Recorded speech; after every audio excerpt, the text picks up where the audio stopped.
Muito bem, estamos começando a aula de número 200 aqui na grande história. Chegamos à aula de número 200, hein? Que alegria, bênção demais. Eu fico muito feliz quando a gente pode caminhar num processo de conhecimento, de discipulado e de profundidade na escritura sagrada, indo calmamente percorrendo todos os caminhos do texto, compreendendo essa grande história, a história de Deus ao longo da revelação bíblica. Muito bom estarmos juntos sempre. Bênção demais, meus irmãos. Pois bem, como você sabe, né, eu falei na semana passada, no vídeo passado, melhor dizendo, né? Normalmente os nossos vídeos aqui são sempre ao vivo, terça-feira, 18 horas. No entanto, quando você estiver vendo esse vídeo, eu estou na África, né? Na África nós temos 5 horas de uso horário para frente, lá em Moçambique. E também a internet não é, nem em todo lugar a gente vai ter uma internet boa para fazer aqui as nossas lives, né? Então deixei gravado aqui a aula 199 e 200 para a gente finalizar aqui os nossos conteúdos aqui com muita alegria e, né, esteja em oração por mim. Quando você estiver vendo esse vídeo, ore, né, para que a graça de Deus esteja me acompanhando nessa viagem, tá bom? Vamos orar então, pedindo a bênção de Deus sobre esse tempo, nossa última aula do semestre, né? E aí depois no final aqui do nosso estudo, vou falar quais serão os conteúdos do próximo semestre, tá bom? Então vamos orar. Pai Santo, Deus querido, muito obrigado, Senhor, pela tua presença, pela tua graça, pela tua bondade.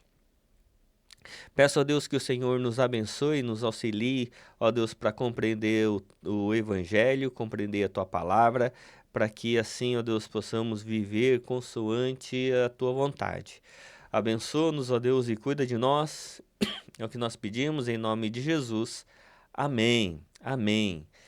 Amém, meus amigos. É isto daí. Vamos lá então para os nossos estudos em Coríntios, né? Finalizando aqui as cartas paulinas, né? É, além de chegarmos ao estudo de número 200, agora nós finalizamos as cartas paulinas. Nós ficamos um bom tempo, né, falando sobre as cartas de Paulo, né? Então, e foi bom a gente ter esse tempo e compreender, né, todos os nossos estudos aqui. Por isso, agora a gente vai partir, né, para a finalização dessa carta. É uma carta que traz para nós muita coisa importante. Então, vamos lá, né, para o texto, né? Aqui a Ágora, né, em Corinto. Então vamos lá no capítulo 12, verso 1. É necessário que eu continue a gloriar-me, ainda que não ganhe nada com isso. Passarei a referir-me às visões e às revelações do Senhor. Conheço um homem em Cristo que há 14 anos foi arrebatado ao terceiro céu. Se foi no corpo ou fora do corpo, não sei. Deus o sabe. Sei que esse homem, se no corpo ou fora do corpo, não sei, mas Deus o sabe, foi arrebatado ao paraíso e ouviu palavras indizíveis que ao homem não é permitido falar. Nesse homem me gloriarei, mas não em mim mesmo, a não ser nas minhas fraquezas. Mesmo que eu preferisse gloriar-me, não seria insensato, porque estaria falando a verdade. Evito fazer isso para que ninguém pense a meu respeito mais do que em mim vê ou de mim ouve.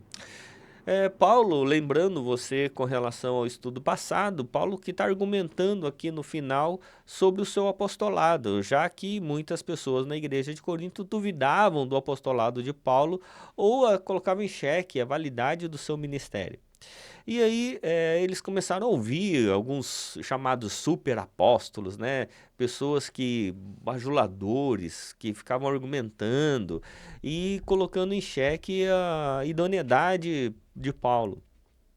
Então Paulo ele vai dizer assim, olha, eu estive entre vocês e nunca fui pesado para vocês, porque quando eu estive aí eu trabalhei, né, fazia tendas para o sustento. A igreja da Macedônia me ajudou, né, então em nenhum momento fui pesado e vocês ficam aí, né, se escravizando com esses superapóstolos. E aí ele vai dizer que sobre as marcas dele, no capítulo 11 nós vimos as tragédias na vida dele, né? Os açoites, as prisões, os naufrágios, as blasfêmias contra ele, e ele em nenhum momento deixou o ministério. E agora no capítulo 12 ele vai falar sobre as glórias. E ele vai dizer que ele conhece o homem que foi arrebatado, foi ele mesmo, né? Na realidade, né? Por isso que ele fala assim, ó, se eu vou me gloriar, me gloriarei no Senhor. E ele fala sobre essas visões que ele teve e que foi algo extraordinário, né? Ele arrebatado ao paraíso e ouviu palavras indizíveis que ao homem não é permitido falar. Que palavras indizíveis são essas? A gente não sabe, mas a gente vai saber quando estiver na glória, né? Lá na glória a gente vai saber. Falou assim, Paulo, que palavras indizíveis eram essas que você ouvia? E aí possivelmente Paulo vai virar para a gente e falar assim, então agora você já ouve, né? Agora você já está ouvindo o que a Bíblia diz que o que olhos não viram, ouvidos não ouviram, o que Deus tem preparado para os seus filhos. Então vai ser glorioso. E nós vamos estar lá, né, meus irmãos? Nós vamos estar lá. Com a graça de Deus estaremos lá. E aí, Paulo ele vai dizer o seguinte: para evitar que eu me exaltasse por causa da grandeza dessas revelações, por isso que era o Paulo mesmo, né, sobre as visões, foi-me dado um espinho na carne, um mensageiro de Satanás para me atormentar. E aqui, antes da gente continuar, eu preciso esclarecer aqui que espinho na carne era esse, né? Há um grande debate sobre qual espinho na carne era esse, se era um espinho de fato, né? Se era uma doença física, se era algo que na carne dele, né, doía, né? Ou se eram as memórias, né? Muitos vão advogar que possivelmente sejam as memórias, por exemplo, em Atos 7, quando Estevão vai ser martirizado, quem está lá apoiando era Paulo. Então, Paulo foi um perseguidor da igreja e talvez esse espinho na carne seja o fato das lembranças dele com relação à perseguição, a toda a dor que ele causou em muita gente. Talvez seja inimigos, inimigos que sempre estavam contra Paulo e tudo mais. E talvez seja exatamente a vulnerabilidade que ele estava vivendo, preso muitas vezes, né, perseguido e sempre passando por essas dificuldades. O que vai ser, a gente não sabe, né? A gente sabe que era um espinho na carne que o atormentava. E ele vai orar. Ele vai dizer assim: 3 vezes pedi ao Senhor que o tirasse de mim. Ele, porém, me disse: a minha graça é suficiente para você, pois o meu poder se aperfeiçoa na fraqueza. Isso aqui é maravilhoso. O meu poder se aperfeiçoa na fraqueza. Portanto, eu me gloriarei ainda mais alegremente nas minhas fraquezas, para que o poder de Cristo repouse em mim. Por isso, por Cristo, alegro-me nas fraquezas, nos insultos, nas privações, nas perseguições, nas angústias, pois quando sou fraco, então é que sou forte. Aqui Paulo ele vai dizer algo bastante importante para a nossa psique, para a nossa saúde mental, que Viktor Frankl ele vai dizer algo importante. Ele vai dizer assim, que se a gente tiver um porquê, nós suportamos qualquer como. que a superação do sofrimento é a partir do momento que nós temos um propósito, um sentido na vida, na existência. Quando nós temos sentido na existência, então nós temos amor ao próximo, nós temos um ideal de serviço e superação do sofrimento por algo maior. Então, e a mesma coisa que Paulo está dizendo aqui, né? Que ele se alegra nas fraquezas, é, porque quando ele é fraco, então é que ele é forte, porque ele entendeu. O que ele entendeu? É que a graça basta.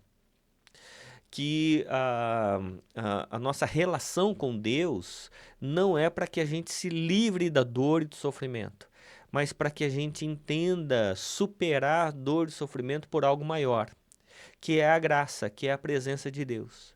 Porque nesse mundo nós vamos ter aflições, nesse mundo nós vamos ter dores, ter dificuldades. Então a questão não é como que nós eliminamos o problema, mas como nós passamos pelo problema sem desanimar. E aí Paulo ele ensina essa questão bastante importante para nós, que a gente chama de resiliência.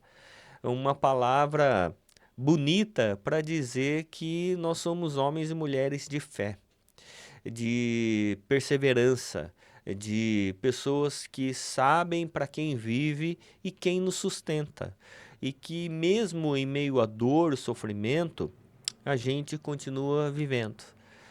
Porque o nosso fim não é aqui, né? O final da nossa existência não é aqui. O final da nossa existência é na glória eterna. E aí Paulo, então, ele continua dizendo: tornei-me insensato, mas vocês me obrigaram a isso. Eu devia ser recomendado por vocês, pois em nada fui inferior aos superapóstolos. Embora eu nada seja, as marcas de um apóstolo, sinais, maravilhas e milagres foram demonstradas entre vocês com toda perseverança. Em que vocês foram inferiores às outras igrejas, exceto no fato de eu nunca ter sido um fardo para vocês? Perdoe-me essa ofensa, né? Paulo aqui sendo irônico novamente, né? Então, e possivelmente Paulo tivesse bastante magoado com a igreja, né? Ele repetidamente vai falando, né, sobre a confiança da igreja nos superapóstolos e na não confiança no ministério que ele desenvolveu, né? Então, possivelmente Paulo estivesse magoado e talvez por isso ele falou tão abertamente sobre os seus sofrimentos no capítulo 11 e a glória que ele teve acesso no capítulo 12. Em nenhum outro lugar você vai ver Paulo sendo tão aberto, honesto nas suas cartas. E talvez ele estivesse fazendo isso exatamente porque ele estivesse magoado, ele estivesse assim, ressentido, né, com a igreja que estava dando ouvido a esses superapóstolos que eram gananciosos, eram pessoas que não tinham validação verdadeira e eles não tivessem assim, com o mesmo coração com relação a Paulo, né? E aí no capítulo 12, verso 14, vai dizer: agora estou pronto para visitá-los pela terceira vez, e não serei um peso para vocês, pois o que desejo não são os seus bens, mas vocês mesmos. Olha só, isso aqui é muito importante, porque a igreja de Corinto achava que Paulo queria os bens deles, mesmo ele nunca tendo recebido nada. E Paulo estava interessado somente neles, né? Afinal, os filhos não devem ajuntar riqueza para os pais, mas os pais para os filhos. Assim, muito alegremente, gastarei por vocês tudo que tenho e também me desgastarei pessoalmente. Agora, será que quanto mais os amo, menos vocês me amarão? Em todo caso, não tenho sido um peso para vocês. No entanto, sendo astuto, prendi-os com astúcia. Porventura, eu explorarei por meio de alguém que enviei a vocês? Pedi a Tito que os visitasse, acompanhado de outro irmão. Por acaso Tito explorou? Não agimos nós no mesmo espírito e não seguimos os mesmos passos? E isso aqui é extremamente importante porque Paulo ele vai esclarecer isso, né? Que na realidade ele e nem Tito foi um peso nunca. E aí ele continua: vocês pensam que durante todo esse tempo estamos nos defendendo diante de vocês? Falamos diante de Deus em Cristo. E tudo que fazemos, amados, é para a edificação de vocês, pois temo que ao visitá-los não os encontre como esperava, nem vocês me encontrem como esperavam. Temo que haja entre vocês desavenças, invejas, manifestações de ira, ambições egoístas, calúnias, fofocas, arrogância e desordem. Receio que ao visitá-los outra vez o meu Deus me humilhe diante de vocês, e eu lamente, por causa de muitos que no passado pecaram e não se arrependeram da impureza, da imoralidade sexual e da devassidão que praticaram.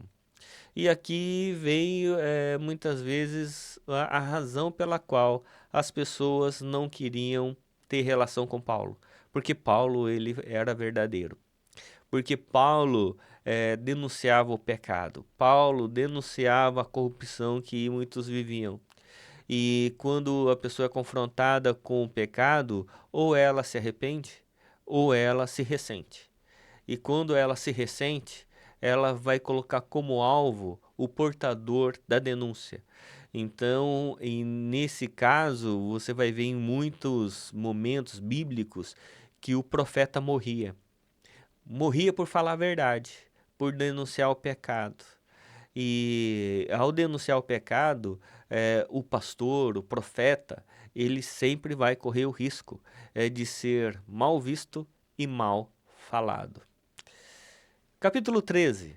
Esta será minha terceira visita a vocês. Qualquer acusação precisa ser confirmada pelo depoimento de 2 ou 3 testemunhas. Já os adverti quando estive com vocês pela segunda vez. Agora, estando ausente, escrevo aos que no passado pecaram e aos demais. Quando voltar, não os pouparei. Visto que vocês estão exigindo uma prova de que Cristo fala por meu intermédio, ele não é fraco ao tratar com vocês, ao contrário, é poderoso entre vocês, pois na verdade foi crucificado em fraqueza, mas vive pelo poder de Deus. Da mesma forma, somos fracos nele, mas pelo poder de Deus viveremos com ele para servir vocês. Examinem-se para ver se estão na fé. Provem a vocês mesmos. Não percebem que Cristo Jesus está em vocês, a não ser que tenham sido reprovados. Espero que saibam que que nós não fomos reprovados. Agora oramos a Deus para que vocês não pratiquem mal algum, não para demonstrar que fomos aprovados, mas para que vocês façam o que é certo. Embora pareça que fomos reprovados, pois nada podemos contra a verdade, mas somente a favor da verdade. Alegramo-nos quando estamos fracos, e vocês estão fortes. A nossa oração é que vocês sejam aperfeiçoados. Por isso, escrevo estas coisas, estando ausente, para que quando eu for, não precise ser rigoroso no uso da autoridade que o Senhor me deu para edificação, e não para a destruição de vocês. Paulo ele vai finalizar a carta dessa maneira dura, né?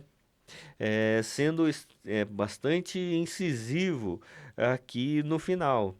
E ele finaliza dizendo assim: sem mais, irmãos, despeço-me de vocês, procurem aperfeiçoar-se, exortem-se mutuamente. Não fica esperando minha exortação, exortem-se mutuamente.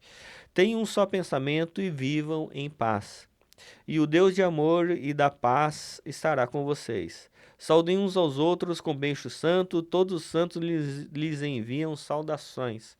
A graça do Senhor Jesus Cristo, o amor de Deus e a comunhão do Espírito Santo estejam com todos vocês.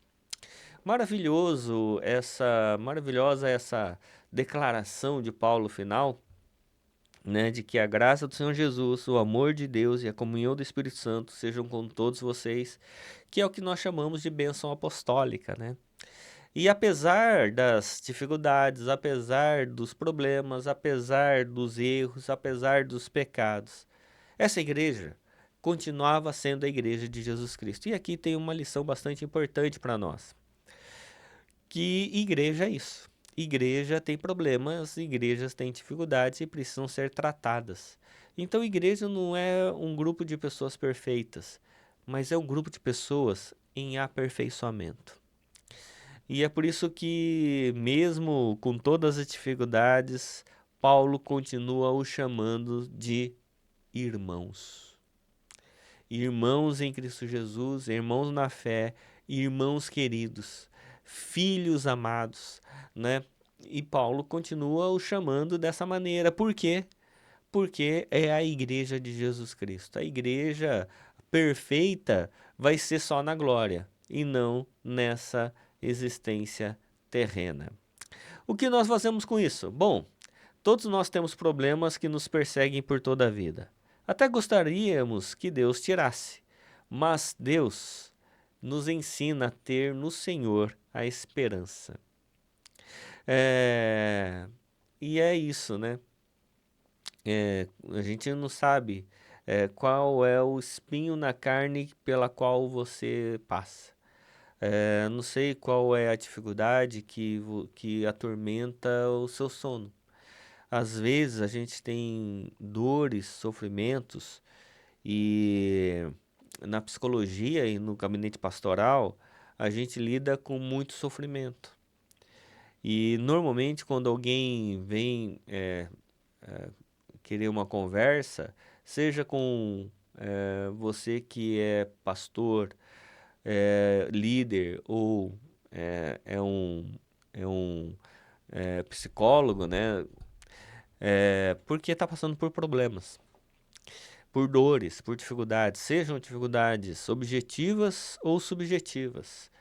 Mas a questão é que, à medida da dor, nós precisamos compreender a esperança, que a esperança só existe em Jesus Cristo, nosso Senhor. Ainda, em meio à imaturidade de alguns cristãos, é necessário que os líderes mantenham a maturidade e a serenidade. E é exatamente isso, né?